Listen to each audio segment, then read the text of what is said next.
Now this is recording. RTI International Center for Forensic Science presents Just Science.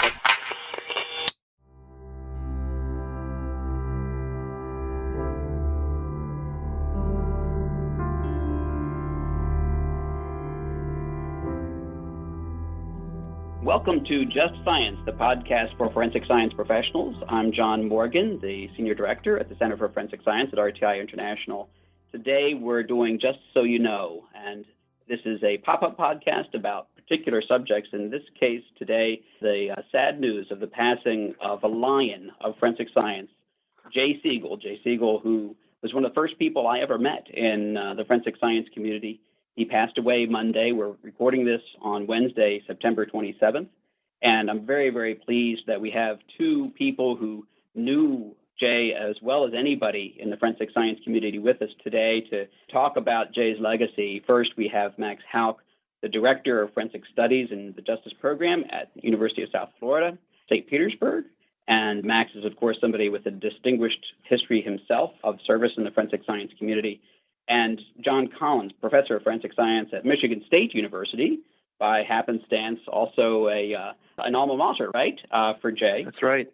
And leadership coach and strategic consultant at Critical Victories. John Collins is also somebody who has been very impactful not only nationally, but particularly in the state of Michigan, which was Jay's adopted home in forensic science. We talked a little bit before the podcast here about how I wanted to approach this, because I want people to understand just what a giant, what a lion Jay was with respect to the important role in forensic science improvement. I think that certainly Askeladd Lab owes a great debt in its development to Jay.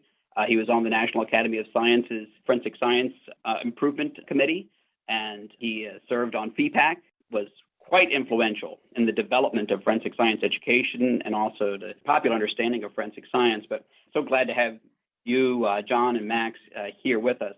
I think we want to focus in on Jay's legacy and have people understand, his point of view and how he made things happen in the community, because I think it's a real model. And so, John, you probably, as much as anybody else, are kind of, in the area that Jay lived most of his forensic life. So tell me, how did you know Jay? And tell me a little bit about your interactions with him.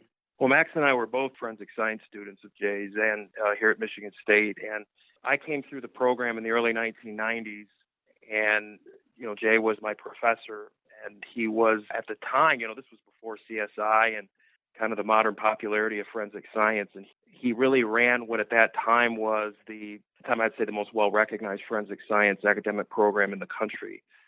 And I reacquainted with him about 10 years after I graduated, and he invited me to be a guest lecturer for some of his classes after he had retired from Michigan State and was down at the Purdue campus in Indianapolis. And he and I became closer and closer ever since. So, it's obviously this is a really rough week for both Max and I. Max was the one that called me to tell me what had happened. So Max and I have been in communication with each other. As far as his legacy, John, I'll just say that in forensic science, we often talk about, to use a gender-specific term, our forefathers, the father of this, the father of that. Edmund Locard was the father of this, Paul Kirk, all these big, heavy hitters in the history of forensic science. And I know Max would agree with this. Jay Siegel is right up there at the top of the list among the most influential people in the history of forensic science. Jay Siegel, in my view, is the father of modern forensic science education. And education today, specific to forensic science degree programs, really exist as they are, in my opinion, because of Jay Siegel. Wow. John, I couldn't agree more. I think that's absolutely true. First of all, I think Michigan State may be the oldest forensic science program in the U.S. And it was founded, I think, in 1947 by Ralph Turner. That's right. And if you look at the legacy, it's Paul Kirk, Ralph Turner, Jay Siegel, pretty much. And you don't get a more direct line than that. And in terms of forensic science education, Jay took over the program at Michigan State. He was at the program in Denver before that. He left Michigan State and started the program at IUPUI. He helped start the program at University of Technology, Sydney, and then he did a sabbatical and did 6 months touring Australia and really influenced forensic science education in that entire country. I don't think you're going to find another forensic science educator who has, and I will go out on a limb and probably will not be someone who will have influenced forensic science education and touched the lives of as many students as Jay. Thinking about it in the last couple of days, these things that you know about somebody, but not realizing the breadth of their impact on a discipline. There's hardly anybody who's received a degree who's not a peer of Jay's who hasn't somehow been affected by Jay's approach to forensic science education. Max, what would you say as a student at Michigan State and following? Is there some way that you think in particular that he demanded something of you as an individual that really stuck out in your mind? Is there a lesson that he kind of left with you that was more important or more impactful? Well, there's actually two that stick out with me. Number one is if you don't have your reputation, you don't have anything. And Jay is one of the most principled people I've ever met, and that came through in everything that he taught, and whether it was in the classroom or, over a glass of wine at a meal or a reception, he was concerned first and foremost the science got done correctly and that you had integrity as a scientist. The other thing, and I'm sure John will echo this, because Jay had a particular way of getting this message across. In the laboratory, when we were doing assignments or experiments, Jay would just sort of wander up behind you and say, "What are you doing?" And you might talk about something technical. "Oh, I'm doing a thin layer chromatography." And you go, "No, what are you doing?" And he's standing there going, "I thought I was doing thin layer chromatography." "I'm comparing the inks." He goes, "Nope." And the lesson was, remember, people are involved in this, and you're affecting somebody's life. So remember what it is really that you're doing. Don't get lost in the science.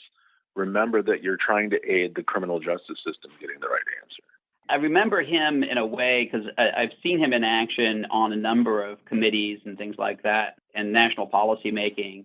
And what struck me about him in particular, some folks are identified with the prosecution and some folks are identified with defense. Jay was able to move in both of those communities quite seamlessly, I think because of that commitment to science and to having that bigger picture about serving the criminal justice community and just the truth. Jay was Switzerland, absolutely. His role as an educator, I think, allowed him to do that in a big way. He really didn't see himself as being a player on one team or the other. He saw himself as an educator, I think. And just to tell you, even recently, I talked to Jay. I was on the phone with him for about an hour and a half a few weeks ago. I was just getting ready to start my first, to start here teaching at Michigan State. And Jay and his lovely wife, Maggie, they used to stop and have lunch with me when they were coming through Michigan. And they were in the process of moving from Atlanta to New Jersey to be closer to their grandkids. And I called Jay just because I wanted some advice on how to start the program. And he just was, first of all, he was so enthusiastic and so generous with giving me insight on what I should be thinking about in teaching the students, how important it was to, connect with the students. And for over an hour, I want to say about an hour, 15, hour and 20 minutes, we just talked and reminisced a little bit about when I was going through the program. And I was feverishly taking down notes. So anyway, it was the last time I talked to him, and I said, hopefully I'll be seeing you soon. And I get back to my office, and I get this email from Jay that says, "John, it was great talking to you." He says, "This is probably going to be the one of many emails that I'm going to send you over the next hour." And I got just a barrage of emails from Jay with all of these attachments of slide presentations and sample examination questions and names of contact people. And so I feel very fortunate because it was like the last lesson that I got from him. He was so energetic and enthusiastic. He sounded great. And I'll just close by saying that Jay was an intellectual giant, but he had a very feisty intellectualism. He was just, Max and I are both have kind of history of being somewhat provocative and trying to spark debate and things of that sort. There's been times when Jay would call me or send me an email and say, "Hey, John, I really liked what you wrote in this or that article." And he'd say, "I don't necessarily agree with it, but I'm just really glad somebody is saying it," because he knew that it didn't matter if he agreed with it or not. He felt that if it sparked intellectual curiosity and inquiry, that was good for forensic science. And I think that was what he was about. He wanted forensic science to be an intellectually and scientifically rigorous profession. And that's what we've lost this week. Max, I want to close with you a little bit on one aspect for the listeners, because I hope that folks are at least intrigued who didn't know Jay. And you and he really did a lot of writing together. Tell me, for people who really want to learn about forensic science and really take in Jay's ideas, which of the works do you think really should they pay most attention to? Oh, that's an excellent question. He had a book, it's called The Basics, Forensic Science, The Basics. And I think that's through Taylor and Francis. And it was really aimed at like high school science students. And I think his voice comes through in that better than most other places. If you go through the textbook that he and I wrote together, Fundamentals of Forensic Science, you could probably pick out his chapters versus mine because we had very different voices in the way we wrote. But I think, in that book, we were aiming at a different audience. And so more of Jay, I think, probably comes out in his book. It's just Forensic Science, The Basics. I would agree with that. And just to add really quick, I use Jay and Max's textbook in my class, and I can tell when Max is writing versus when Jay is writing, which is really. It's all good, right? It's fun. Yeah, it's a compliment. That's what makes the text really rich. And I had a chance to tell my students that, both Max and Jay are good friends of mine, and obviously I'll be lecturing here in about an hour and a half, and I'll be giving them a little bit of a kind of a history lesson on Jay Siegel. Well, that's the ultimate legacy. That is.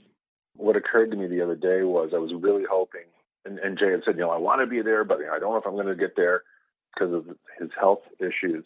American Academy of Forensic Sciences meeting is in Seattle next year.